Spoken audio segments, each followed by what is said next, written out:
O ito may nag-request ha. Magtatagalog daw tayo ngayon kasi hindi daw sila nakakaunawa ng Bisaya masyado. Okay bro, para sa inyo to bro. Ha? Para sa mga kaibigan lang natin dyan.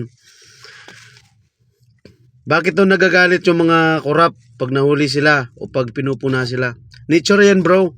Biblical yan, nasa Bible yan eh. Sinasabi nga sa Bible, di ba?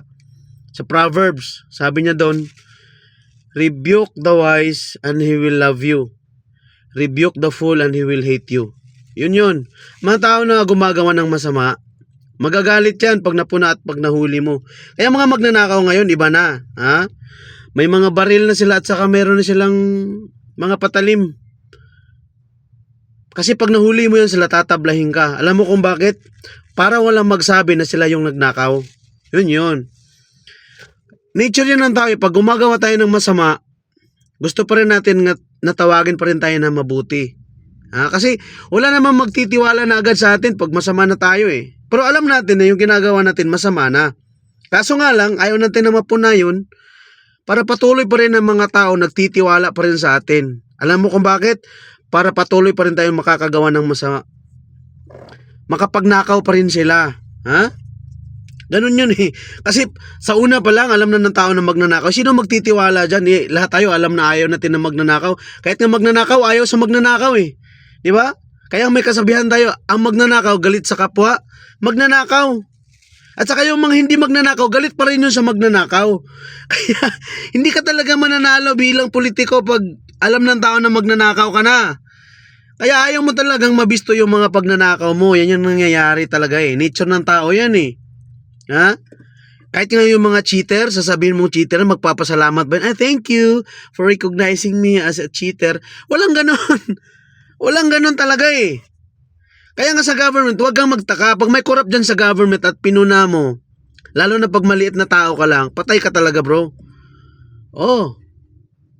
Kasi kahit nga yung mga magulang natin, ito real talk ito ha, wag masaktan yung ibang mga magulang dyan, pasintabi lang. Example, pag ang anak natin, maninigarilyo ng 8 years old, 12 years old, anong gagawin ng mga magulang? Magagalit yan. Pero yung tatay niya, umiinom eh. Naninigarilyo, di ba? Oh, may anak ba na pumupuna sa tatay? Wala, kasi magagalit yung tatay eh. Kasi gusto niya manigarilyo siya, mag-inom siya, o anong gagawin niya? Ha? Walang pupuna sa kanya dapat. Gagawa siya ng masama, pero walang pupuna sa kanya dapat. Dapat mabuting tao pa rin siya. Yun yung gusto kasing i-maintain ng tao eh. Which is very bad nature ng tao yan. Kaya nga, mga nagsasalita dyan na ganito, ganyan. Eh may freedom yung tao eh. May freedom siya kung gawin. Ibisto niya yung corruption. Kasi ayaw nga na. Ang magnanakaw, galit sa kapwa. Ang magnanakaw, lalo na yung hindi magnanakaw. Kasi apektado sila eh. Kasi yung magnanakaw, galit sa kapwa magnanakaw, in the sense na may karibal siya.